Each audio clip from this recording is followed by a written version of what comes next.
Question number 5 क्या कह रहा है, आइए देखते हैं हम लोग। कह रहा है अ 50 kg girl wearing high heel shoes. एक लड़की है वो ऐसे पहनी है, उसका एक सैंडल है कुछ इस प्रकार से, हाई हील शूज पहनी हुई है एक कोई लड़की। लड़की का मास कितना है बेटा, 50 kg की लड़की है। High heel shoes balances on a single heel, ऐसे एक टांग खड़ा करके इसे बैलेंस करना चाह रही है ना। अपॉइंटेड शू वाला हील पहनी हुई है। The heel is circular with a diameter, जो नीचे का पॉइंट है वो है सर्कुलर है, जिसका डायमीटर गिवन है कितना आपके पास 1 सेंटीमीटर, मतलब होगा 1 × 10⁻² मीटर। तो रेडियस कितना हो जाएगा, रेडियस होता है डायमीटर बाई 2, मतलब हो जाएगा 1/2 × 10⁻² metre. What is the pressure exerted by the heel on the horizontal floor. ये हॉरिजॉन्टल फ्लोर पे खड़ी है और एक टांग पे ऐसे खड़ी होगी तो क्या होगा, प्रेशर ज़्यादा लगेगा ना, क्योंकि एरिया और कम होगा तो प्रेशर क्या लगेगा, ज़्यादा। कितना प्रेशर लगेगा वो आपको निकालना है।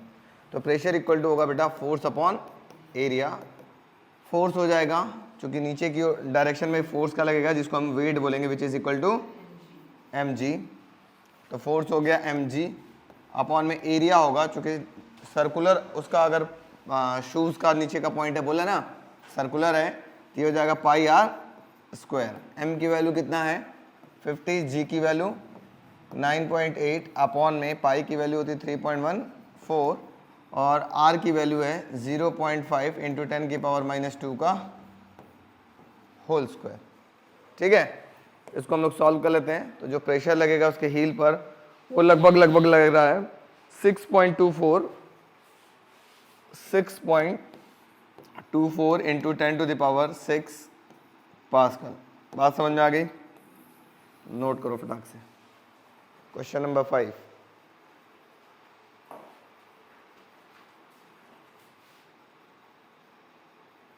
क्वेश्चन नंबर 6 देखते हैं।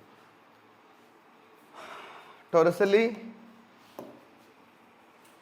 बैरोमीटर यूज्ड मरकरी, शायद याद होगा मैंने हम लोगों ने पीछे एक बैरोमीटर यूज़ किया था, वो कुछ ऐसा बनाया था। यहाँ हमने क्या लिया था याद होगा, मरकरी और एक ट्यूब लिया था। कितने मीटर का, 1 मीटर का एक ट्यूब लिया था, है ना। तो इस ट्यूब में क्या हुआ था, मरकरी राइज किया था। कितने हाइट तक राइज किया था याद है किसी को, 76 centimetre above the mercury level, है ना, राइज किया था। अब टॉरसली ने क्या किया, अब पास्कल जी ने क्या किया, उसी का एक डुप्लीकेट पार्ट बनाया। अच्छा, जब ऐसा किया था तो यहाँ से हम लोगों ने प्रेशर निकाला था ना, जिसकी वैल्यू आई थी 1 atm आई थी, जिसकी वैल्यू कितनी आ गई थी 1 atm का मतलब था 1.013 × 10⁵ पास्कल। यहीं से तो निकला था एक एटमॉस्फेरिक प्रेशर। अब इसी को डुप्लीकेट किसने किया, पास्कल जी ने किया। Pascal duplicated it using French wine. अब इसमें क्या मरकरी ने डाल करके पास्कल ने क्या डाला इसके अंदर, फ्रेंच वाइन डाला। तो चलो फ्रेंच वाइन बनाते हैं हम लोग। तो ये कंटेनर हो गया, इस कंटेनर में पास्कल जी ने क्या डाला, थोड़ा कंटेनर को नीचे ले लेते हैं अच्छा लगेगा। ये कंटेनर हो गया और इसमें हम लोग मिलाते हैं फ्रेंच वाइन। ये सब फ्रेंच वाइन है। तो अब क्या रहा है, यहाँ एक हम ट्यूब लगाते हैं ऐसे, ठीक, इसमें हमने डाला फ्रेंच वाइन। तो फ्रेंच वाइन भी राइज करेगा, कितने हाइट तक राइज करेगा वही आपको निकालना है। बोल रहा है determine the height of the wine column for the normal atmospheric pressure. अगर यही हाइट निकालना आपको h, ठीक है, ये h की वैल्यू आपको फाइंड करना है। अगर यहाँ पर जो प्रेशर है वो नॉर्मल एटमॉस्फेरिक प्रेशर लग रहा है, नॉर्मल का मतलब वही 1.013 × 10⁵ पास्कल लग रहा है। सो P इज इक्वल टू होगा, फॉर्मूला लगेगा ρg/h। तो यहाँ नॉर्मल एटमॉस्फेरिक प्रेशर की वैल्यू है 1.013 × 10⁵ पास्कल। अब डेंसिटी गिवन है, चूंकि फ्रेंच वाइन का देखो क्वेश्चन में आपके पास डेंसिटी कितना गिवन है, 984 है ना। तो रख लेते हैं यहाँ पर, रो की वैल्यू होगी 9, रो की वैल्यू हो गई 984 इंटू जी की वैल्यू हो गई 9.8 इंटू एच निकालना है कितना ऊपर तक राइज करेगा। तो ये h इज इक्वल टू होगा 1.013 इंटू 10⁵ अपॉन में 984 इंटू 9.8। इसको जब हम लोग सॉल्व करते हैं सो हमें जो h की वैल्यू मिल रही है वो लगभग मिल रही है 10.5 मीटर। कौन सा मरकरी मतलब बैरोमीटर यूज करना चाहोगे, वाइन वाला या ये वाला? ये है Hg मरकरी वाला और ये है वाइन WINE। कौन वाला बैरोमीटर आप यूज करना चाहोगे? Hg वाला। क्यों? क्योंकि इसकी हाइट कितना राइज कर रहा है, सेम एटमॉस्फेरिक प्रेशर के लिए सिर्फ 76 सेंटीमीटर का हाइट राइज कर रहा है ना।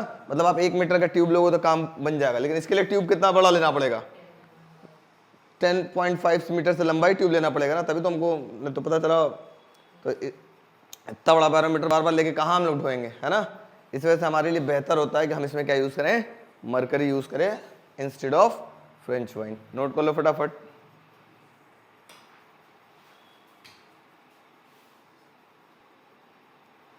क्वेश्चन नंबर 7 क्या कह रहा है बच्चों, अ वर्टिकल ऑफशोर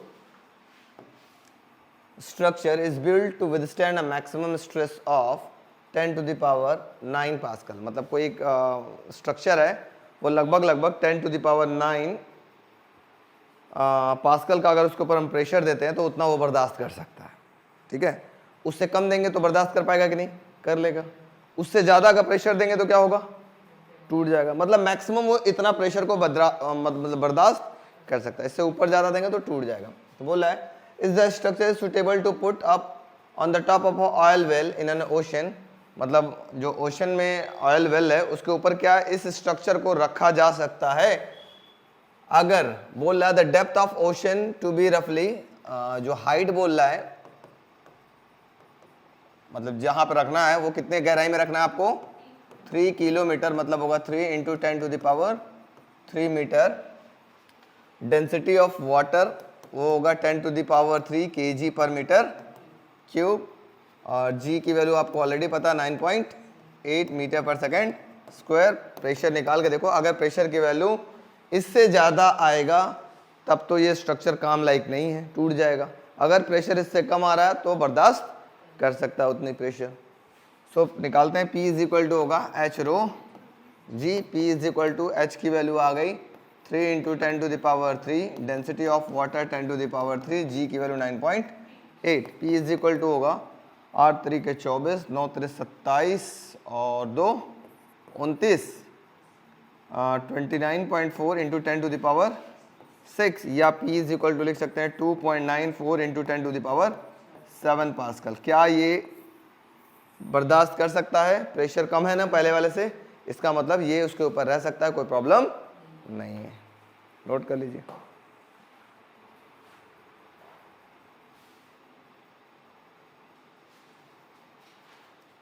इसके नीचे एक छोटा सा स्टेटमेंट लिख लीजिएगा, this value of pressure,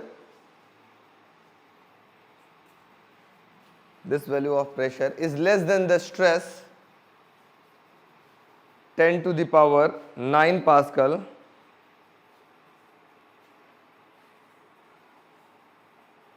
which the structure withstand, which the structure can withstand, hence the structure is suitable, hence the structure is suitable, hence the structure is suitable। हो गया। चलो क्वेश्चन नंबर 7 नेक्स्ट चलें।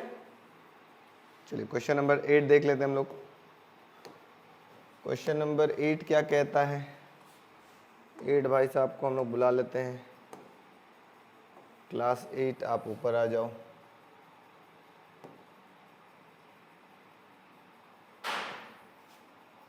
Eight की कहानी देखते हैं।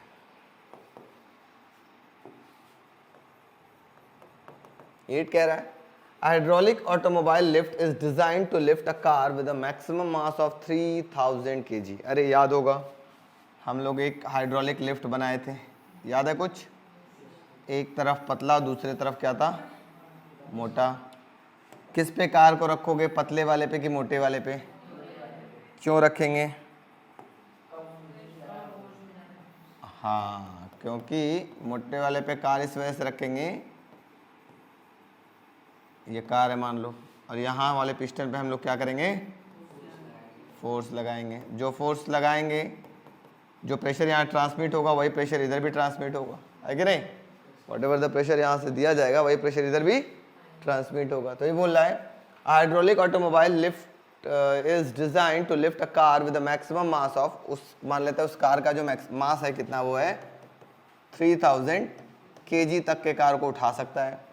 The area of cross section of the piston carrying the load, मतलब load का मतलब ये जो कार को कैरी कर रहा है उसका एरिया ऑफ क्रॉस सेक्शन कितना गिवन है, एरिया है ये है 425 सेंटीमीटर स्क्वायर, इसको मीटर स्क्वायर में चेंज करते हैं। 425 सेंटीमीटर का होता है, मतलब 10 की पावर -2 मीटर का होल स्क्वायर था, तो पूरे का स्क्वायर कर लेते हैं। बात समझ में आ रहा है, मतलब कितना हो जाएगा 425 into 10 to the power -4 metre square area हो गया। What is the maximum pressure would the smaller piston have to bear, मतलब इस छोटे वाले पिस्टन को कितना प्रेशर सहना पड़ेगा। तो जितना प्रेशर भाई साहब ये लगाएंगे उतना ही प्रेशर इनको सहना पड़ेगा, सिंपल सी बात है। तो प्रेशर इक्वल टू क्या होगा बच्चों, force upon area. Force equal to होगा m इंटू जी, क्योंकि इसका मास है, नीचे की ओर मास लगाएगा m इंटू जी, जिसको हम फोर्स बोलते हैं या वेट बोलते हैं ना।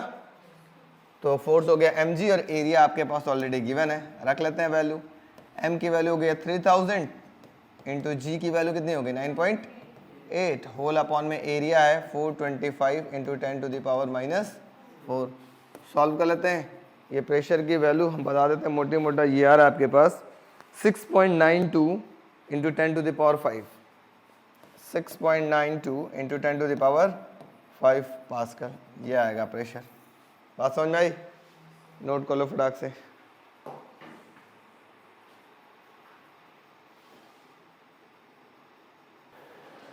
एक क्वेश्चन देखिएगा, ये बहुत तगड़ा क्वेश्चन है, question number 9, very very important है, थोड़ा ध्यान दीजिएगा। ये एक अच्छा क्वेश्चन है, और एक क्वेश्चन नंबर 10 मिलेगा इनका भाई, तो ये अच्छा है तो इनके भाई भी कैसे होंगे, अच्छे होंगे। ठीक है, अब सीखते हैं इनके बारे में। पहले a U tube containing water and methylated spirit, एक यू ट्यूब है ऐसे, मेरा फेवरेट यूट्यूब है ना जी, ये है एक यू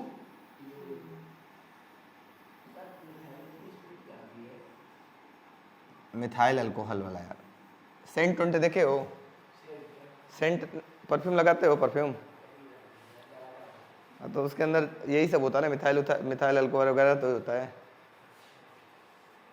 देखते हो ना, जैसे सेंट लगा दो तो उड़ने लगता है, यहाँ लगाएंगे वहाँ महकेगा, तो एक स्पिरिट नहीं, अरे फॉग नहीं यार, कोई भी।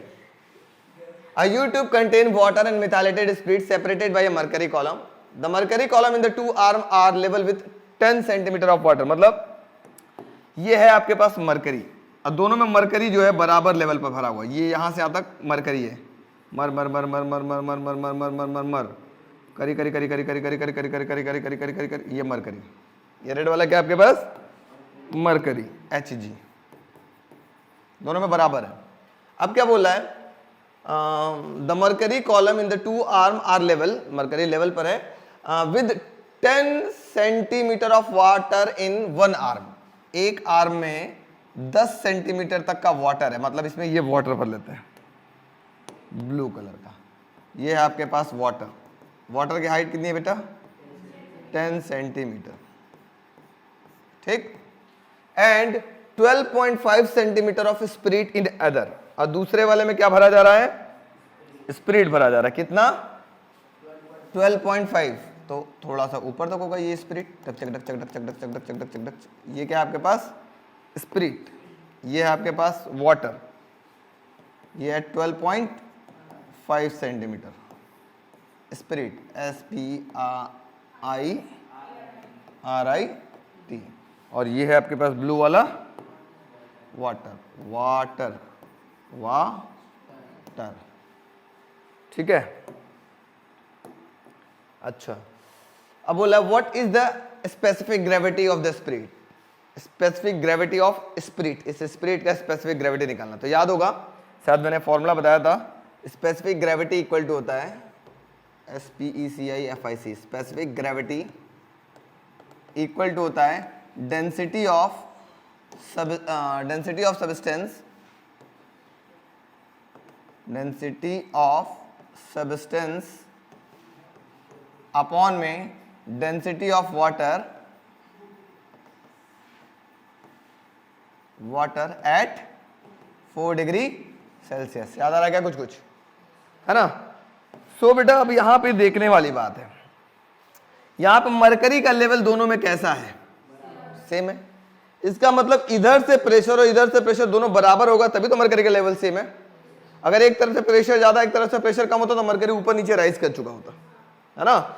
इसका मतलब दोनों तरफ से pressure exerted by water is equal to pressure exerted by spirit, दोनों बराबर होंगे, plus pressure exerted by mercury और यहां पर भी होगा प्रेशर एक्सर्टेड बाई मरकरी। चूंकि मरकरी का लेवल सेम है तो प्रेशर दोनों सेम होगा, तो मरकरी से मरकरी क्या हो गया?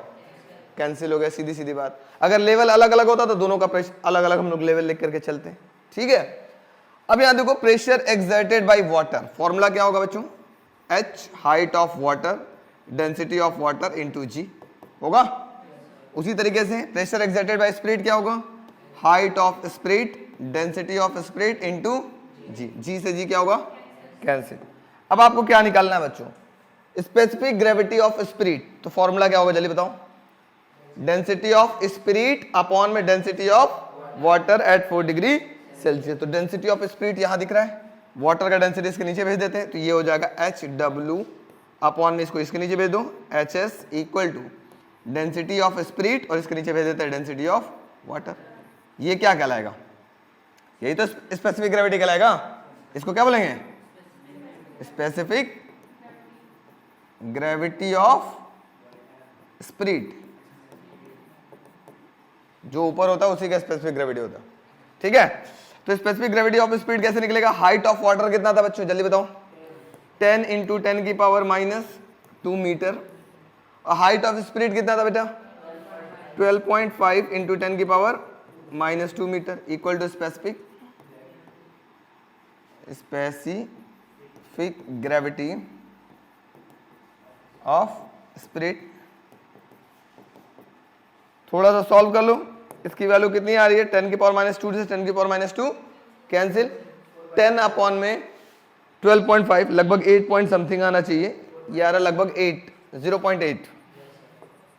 इसकी यूनिट क्या होगी? कुछ नहीं होगी क्योंकि ऊपर नीचे दोनों क्या है? डेंसिटी है, तो कट जाएगा। बात समझ में आ गया? नोट कर लो फटाफट। चलो स्टार्ट करते हैं। क्वेश्चन नंबर 10 कुछ इस प्रकार है। अच्छा, ये जो क्वेश्चन नंबर 9 है उसी का ये भाई है, बड़े भाई है, और क्या कहते हैं सुनते हैं। इन ए प्रीवियस प्रॉब्लम, तो प्रीवियस प्रॉब्लम क्या था? जैसा भी था। तो फिर से मैं एक यूट्यूब बना लेता हूँ, क्योंकि यूट्यूब जहाँ आता ना तो हमको यूट्यूब अच्छा लगता है, तो हम यूट्यूब तुरंत बनाते हैं। हमारा बस चले तो हम खुद एक यूट्यूब बना लें, ठीक है? इन्हें यूट्यूब। अब देखो बेटा, पिछले वाले केस में जो अगर देखा जाए तो वाटर था 10 सेंटीमीटर तक का वाटर का लेवल था, और स्पिरिट का लेवल कितना था? 15 सेंटीमीटर था। और इस केस में जो मरकरी का लेवल था वो कैसा था? बराबर था। अब क्या कह रहा है थोड़ा ध्यान देते हैं। अब बोल रहा है in a previous problem if 15 centimetre of water, मतलब उस वाटर में कितना मिला दिया जाए? और 15 सेंटीमीटर और मिला दिया जाए, ठीक है? इसका मतलब वाटर का बताओ हाइट कितना हो जाएगा? हाइट ऑफ वाटर कितना हो जाएगा जल्दी बताओ? पहले कितना था? पहले कितना था? 10 था, 15 और मिलाया जा रहा है, तो ये हो जाएगा 10 + 15 इक्वल टू हो गया 25 सेंटीमीटर, मतलब होगा 25 इंटू 10 की पावर -2 मीटर। कितना वाटर हो गया? एंड स्पिरिट मतलब 10 सेंटीमीटर का स्पिरिट भी मिलाया जा रहा है, मतलब हाइट ऑफ स्पिरिट कितना हो गया बच्चों? पहले कितना था? 12.5, इसमें 10 सेंटीमीटर स्पिरिट और मिला दिया जा रहा है, कितना होगा? 10 + 12.5 इक्वल टू हो जाएगा 22.5 सेंटीमीटर, मतलब होगा 22 इंटू, हाँ अच्छा 15 सेंटीमीटर मिलाया गया है। सो पहले हमारे पास 15 सेंटीमीटर मिला, पहले कितना था हमारे पास? 12.5 में 15 सेंटीमीटर मिला दिया गया होगा, टोटल 27.5 सेंटीमीटर मतलब होगा 27.5 इंटू 10⁻⁻2 मीटर। ठीक है, अच्छा। poured into the respective arm of the tube, the what is the difference in the level of mercury in the two arm? अब क्या हुआ, अब देखो बेटा, अब समझने वाली बात। अब जो मरकरी है, यहाँ पर जो मरकरी था वो ऐसा हो गया, मान लो यहाँ पर हो सकता मरकरी राइज कर गया, वैसे ऐसे हो गया। बात समझ रहे हो मेरी बात को? नहीं समझ रहे हो? समझ रहे हो? छोड़ो।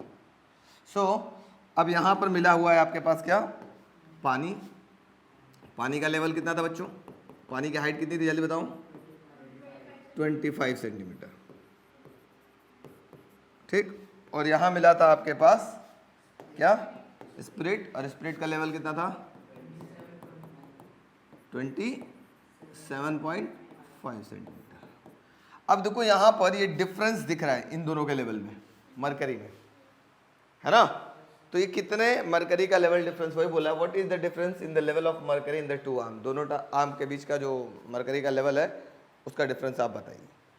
ठीक है बच्चा, आप समझो। हम लोग क्या करेंगे, इस टाइप के क्वेश्चन सॉल्व करने के लिए हम थोड़ा सा दिमाग का यूज़ करेंगे। इधर का टोटल प्रेशर है ना, इधर का मतलब बर्नौलीज थ्योरम से अगर लगाया जाए तो इधर का टोटल एनर्जी और इधर का टोटल एनर्जी आपस में क्या होगा, इक्वल होगा। सबसे पहले वाटर की बात करें, ध्यान से देखना। अब इसमें वेलोसिटी, चूंकि लिक्विड तो रुका है तो दोनों आर्म में वेलोसिटी की वैल्यू क्या होगी, 0। समझ में आ रहा है मेरी बात? Yes no? और दोनों, अब ये लिक्विड तो रेस्ट में है तो दोनों में प्रेशर भी कैसा लग रहा होगा, बराबर। तो पी भी क्या हो गया, खत्म। सिर्फ बचेगा क्या, जैसे कल हमने दिखाया था, कल सिर्फ क्या बताया था, प्रेशर भी खत्म हो गया, सिर्फ क्या बचेगा, रो जी एच बचेगा। यही तो बचेगा ना, हाइट वाले एक बचेगी बात। तो अगर हम बात करें अगर वाटर की यहाँ पे, तो ये हो गया rho g h, density of water, g into height of water, plus यहीं पर हम इस मरकरी की भी अब बात करेंगे। क्या होगा जल्दी बताओ, डेंसिटी ऑफ, बोलो, mercury into g into height of mercury, इसको H1 बोल लेते हैं। ठीक है, इस साइड को क्या बोल लेते हैं, H1, और इस साइड को क्या बोल लेते हैं, H2। ठीक है, इक्वल टू, इधर क्या होगा जल्दी बताओ, density of spirit into g into height of spirit, समझ में आ रहा है, plus density of mercury into g into height of mercury, H2। कोई दिक्कत? यहाँ तक किसी को दिक्कत है तो बताओ, नो? अब कल हमने एक बात निकाल लिया था, हमको कल का, चूंकि प्रीवियस क्वेश्चन से बात कर रहा है तो कल हमको पता है डेंसिटी ऑफ स्पिरिट अपॉन में डेंसिटी ऑफ वाटर की वैल्यू कितना आया था, 0.8। तो हम ऊपर लिख लेते हैं, सिंस वी नो दैट, एक लाइन में ऊपर एक लिख लेंगे, एक छोटा सा स्टेटमेंट में यहाँ पर, since density of spirit upon में density of water equal to था 0.8। तो ऐसा काम करते हैं, नीचे हमको चाहिए वाटर, तो ऐसा करते हैं डेंसिटी ऑफ वाटर से सबको क्या करते हैं, डिवाइड कर देते हैं, और साथ में जी दिख रहा है, जी से भी हम क्या करते हैं, डिवाइड कर लेते हैं। ठीक है, तो हम ऐसे लिख लेते हैं, डिवाइडिंग above इक्वेशन बाई, किससे डिवाइड कर लें, डेंसिटी ऑफ वाटर एंड जी से, सबको। तो देखो क्या मिलेगा, थोड़ा ध्यान से देखना, रो यहाँ क्या था, जी एच डब्ल्यू अपॉन में किससे डिवाइड करना है, रो डब्ल्यू into g, plus rho m g H1 upon में बताओ रो डब्ल्यू इंटू जी, इक्वल टू, हाँ कहाँ गया बच्चों, rho spirit g h s upon में रो डब्ल्यू into g, plus rho m g H2 upon में रो डब्ल्यू इंटू जी। कटेगा क्या जल्दी बताओ, जी कटेगा, जी से जी कैंसिल, जी जी जी जी जी जी जी जी। अब देखो रो डब्ल्यू से रो डब्ल्यू भी कैंसिल, यहाँ क्या बचा बस H W plus rho M upon में रो डब्ल्यू, ये कहलाएगा स्पेसिफिक ग्रेविटी ऑफ मरकरी, जो कि ऊपर दे दिया है। स्पेसिफिक ग्रेविटी ऑफ मरकरी जिसकी वैल्यू कितना है 13.6। समझ में आ रहा है? मतलब ये जो ऊपर आपके पास वैल्यू गिवन है, ये क्या गिवन है, डेंसिटी ऑफ मरकरी अपॉन में डेंसिटी ऑफ वाटर की वैल्यू कितनी है 13.6। इसी को तो बोलेंगे स्पेसिफिक ग्रेविटी ऑफ मरकरी। चलो तो ये गिवन है कितना है 13.6 इंटू H1। समझ में आ रहा है क्या? Equal to density of spirit upon में density of water, density of spirit upon में डेंसिटी ऑफ वाटर कितना था 0.8 इंटू हाइट ऑफ स्पिरिट, अभी लिख लिया जाएगा ऐसे हाइट वगैरह, और डेंसिटी ऑफ मरकरी अपॉन में डेंसिटी ऑफ वाटर फिर से गिवन है कितना 13.6 इंटू H2। समझ में आ रहा है क्या? अब क्या गिवन है, हाइट ऑफ वाटर गिवन है कितना 25 सेंटीमीटर, रख लिया जाएगा, और हाइट ऑफ स्पिरिट भी गिवन है कितना 27.5 सेंटीमीटर। सॉल्व करते हैं, थोड़ा ध्यान देते हैं। तो हमारे पास क्वेश्चन में क्या था, जल्दी से देखो, एच डब्ल्यू की जगह हो गया 25 सेंटीमीटर, मतलब 25 इंटू 10 की power -2 plus 13.6 into H1, very good, 13.6 into H1 equal to क्या होगा बेटा जल्दी बताओ, 0.8 इंटू हाइट ऑफ स्पिरिट कितना 27.5, ये हो गया 0.8 इंटू 27.5 इंटू 10 की पावर -2 प्लस क्या हो गया 13.6 इंटू H2। कोई दिक्कत? यस नो बोलो जल्दी। अब हम क्या काम करते हैं, इसको उठा करके इधर लेके चले जाते हैं, क्योंकि इसकी वैल्यू छोटी हो रही है ना, इसकी वैल्यू छोटी है, इसकी वैल्यू बड़ी है, इसको उठा के इधर लेते हैं, तो ये हो जाएगा 25 इंटू 10 की पावर -2, और ये इधर आ जाएगा तो माइनस का, और 27.5 में 0.8 का मल्टीप्लाई कर लेते हैं, कितना है 27.5, ये हो जाएगा 27.5 में कितने से मल्टीप्लाई करना था, हाँ 0.8, कितना हो जाएगा 22, ठीक है। तो ये हो गया माइनस, इसको मल्टीप्लाई कर दिया तो कितना हो गया बच्चों 22 इंटू 10 की पावर -2 इक्वल टू इधर हो जाएगा 13.6 H2 माइनस 13.6 H1, ठीक है। समझ में आ रहा है क्या कुछ? तो 25 में से 22 गया कितना हो जाएगा 3 इंटू 10 की पावर -2, इसमें से 13.6 कॉमन ले लेंगे, क्या मिलेगा H2 माइनस H1, यही तो निकालना था हाइट का डिफरेंस। सो H2 माइनस H1 बराबर हो जाएगा कितना 3 इंटू 10 की पावर -2 अपॉन में 13.6। सॉल्व कर लेते हैं, ये H2 माइनस H1 की जो वैल्यू आ रही है 3 अपॉन, इसकी वैल्यू लगभग आ रही है 0.221 into 10 to the power -2 metre, या आप इसको लिख सकते हो H2 minus H1 equal to हो गया 0.221 सेंटीमीटर। समझ में आया? नोट कर लो फटाक से, ये एक अच्छा क्वेश्चन है।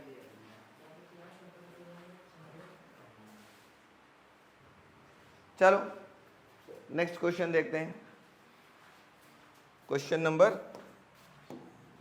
14 देखते हैं। 14, in a test experiment on a model aeroplane in a wind tunnel, the flow speed of upper and lower surface of the wings are 70, ऊपर का जो स्पीड है वो है 70 मीटर पर सेकेंड, और नीचे का स्पीड है कितना बच्चों 63 मीटर पर सेकेंड।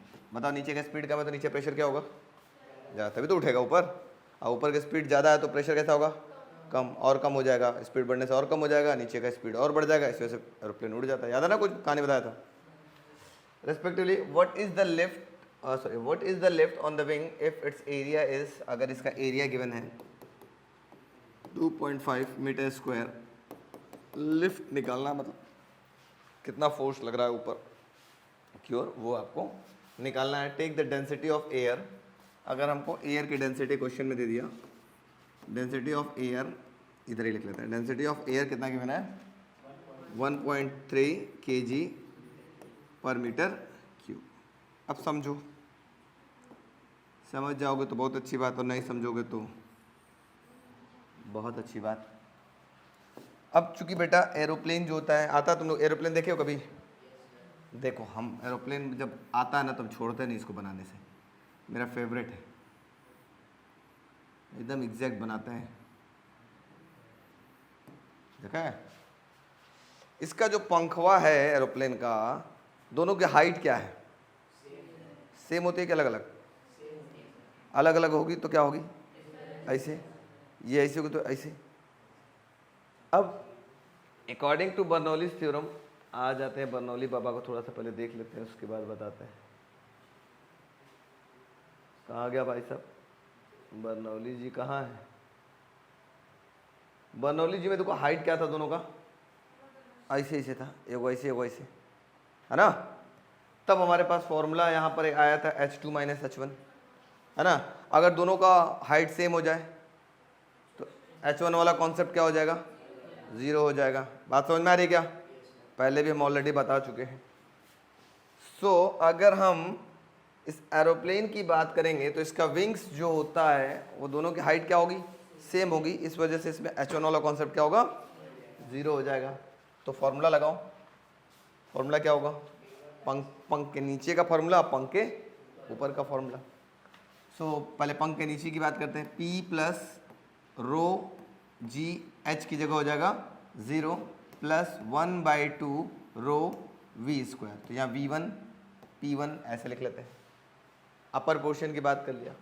सिमिलरली लोअर पोर्शन पे क्या होगा? जल्दी बताओ बच्चों। ये होगा P2 प्लस रो जी H2, ये भी हो जाएगा 0। 0 नहीं होगा, मतलब यहाँ H होगा, यहाँ भी H होगा, दोनों कैंसिल हो जाएंगे। लो छोड़ो यार, तुम लोग 0 लिखोगे ना तो एग्जामिनर कहेगा 0 हाइट कैसे होगा? जमीन में थोड़ी ना उड़ेगा, तुम लोग भी ना बेइज्जती करा दोगे। यहाँ H लिख ही लो, क्या दिक्कत है? काटने में हम खच से काट दिया जाएगा, है ना? प्लस 1/2 रो V2 का स्क्वायर। अब इसको खच से काट दो, कौन सा तकलीफ हुआ? दोनों का हाइट सेम था तो कट गया दोनों, कहानी खत्म। अब आगे बात करते हैं। अब यहाँ बेटा P1 की बात करूं तो ये हो गया P1 प्लस क्या मिलेगा? 1/2 rho V1 square equal to P2 plus 1/2 rho V2 square. हाँ मम्मा, इसको उठा के इधर भेज दो, अब P1 को उधर भेज दो। ये हो जाएगा 1/2 रो V1 का स्क्वायर माइनस 1/2 रो V2 का square equal to P2 minus P1। अच्छा, हमने P2 माइनस P1 ही क्यों निकाला? बड़े में से छोटे को निकालेंगे ना। वेरी गुड मेरे शेर। तो प्रेशर बड़ा कब होगा? नीचे प्रेशर ज़्यादा होगा, इसी वजह से इसको P2 बोल रहे हैं ना। और ऊपर प्रेशर कैसा होगा? कम, क्योंकि वेलोसिटी ज़्यादा, तो ऊपर प्रेशर कैसा होगा? कम। इसी वजह से P2 माइनस P1 निकाला है, न कि P1 माइनस P2। यहाँ तक भी क्लियर हो गया? Very good. आते हैं, इसमें से भी कुछ कॉमन दिख रहा है। 1/2 rho V1 square minus V2 square equal to P2 minus P1। अब थोड़ा वैल्यू रखते हैं और सॉल्व करते हैं। तो ये होगा P2 minus P1 equal to 1/2, density given है 1.3, V1 गिवन है कितना? 70 का होल स्क्वायर माइनस 63 का होल स्क्वायर। सो P2 माइनस P1 की वैल्यू आ जाएगी बच्चों, ये हो जाएगा 1/2 इंटू 1.3 इंटू 70 माइनस 63 और 70 प्लस 63। अरे A माइनस बी और A प्लस बी रख लिया, अपना जुगाड़ बैठा दिया। सो P2 माइनस P1 की वैल्यू मिली बेटा आपके पास 1/2 इंटू 1.3 इंटू कितना हो गया? 7, और यहाँ कितना हो जाएगा? 6 6 12 1 13 ना, 133। इसको हमने सॉल्व कर लिया तो हम बहुत अंतर्यामी हैं। P2 माइनस P1 की वैल्यू हम बता दे रहे हैं, ये आ रहा लगभग 605.605.15 न्यूटन पर मीटर स्क्वायर या पास्कल बोलेंगे। ठीक है, अब आपको क्या निकालना है, कितना फोर्स लगा होगा। तो फोर्स इक्वल टू क्या होता है बच्चों, या प्रेशर इक्वल टू क्या होता है, फोर्स इक्वल टू क्या होगा, प्रेशर, क्या स्पेलिंग लिखा है भाई, प्रेशर इनटू एरिया। तो नेट प्रेशर इसके ऊपर लग रहा है, वो लग रहा है P2 minus P1 into area हो जाएगा A। तो P2 माइनस P1 की वैल्यू कितना आ गया बच्चों, 605.15 605.15 into area of cross section कितना गिवन है बेटा, ऊपर दिया हुआ 2.5, ये हो गया 2.5। अब इतना तो मल्टीप्लाई डिवाइड आप लोग को आता है। तो मैं, भगवान ने हमें बहुत बड़ी शक्ति दी थी, असीम शक्ति। जैसे मैंने मल्टीप्लाई किया तो इसकी वैल्यू आ रही है 1.51 इंटू 10⁻³ न्यूटन। ऐसी शक्ति भगवान आपको भी दे, ऐसा हम कामना करते हैं। समझ में आया, छापो।